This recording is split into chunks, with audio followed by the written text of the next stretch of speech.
గొడవ జరిగినప్పుడు సైలెన్స్ మాత్రం అస్సలే మెయింటైన్ చేయకు. ఏమైనా సరే మాట్లాడు. గొడవ పడు. ఈ ప్రాసెస్‌లో నీ మనసులో ఉన్నది మొత్తం బయట పడతది. At the same time opposite person వాళ్ళ మనసులో ఏముందో కూడా బయటపడతది. గొడవ పెద్దదవుతున్నా సరే మాట్లాడుతూనే ఉండు. ఈ ప్రాసెస్‌లో నీ మిస్టేక్ ఉన్న ప్రతి ఇన్సిడెంట్‌లో నువ్వు సారీ చెప్పడం మాత్రం మర్చిపోకు. నీ మిస్టేక్‌ని వాళ్ళు ఫైండ్ ఔట్ చేసి మాట్లాడుతున్నప్పుడు ఇగోని పక్కన పెట్టి సారీ చెప్పేసేయి. నువ్వు సారీ చెప్తున్న ప్రతిసారి వాళ్ళు రియలైజ్ అయితారు. నేను తగ్గాలని చెప్పేసి. కానీ సైలెన్స్ మాత్రం మెయింటైన్ చేయకు. మాట్లాడుతూనే ఉండు. సార్ట్ ఔట్ అయిపోవాలి ఇప్పుడేనా అనుకో.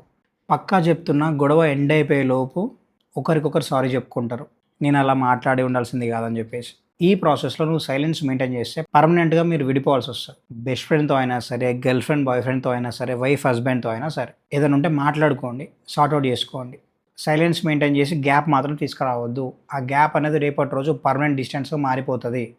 లవ్ రిలేటెడ్ ఎలాంటి ప్రాబ్లమ్స్ ఉన్నా, కన్‌ఫ్యూజన్స్ ఉన్నా జస్ట్ నా పేజ్‌ని ఫాలో చేసుకొని పెట్టుకోండి. మొత్తం సెట్ అయిపోతారు.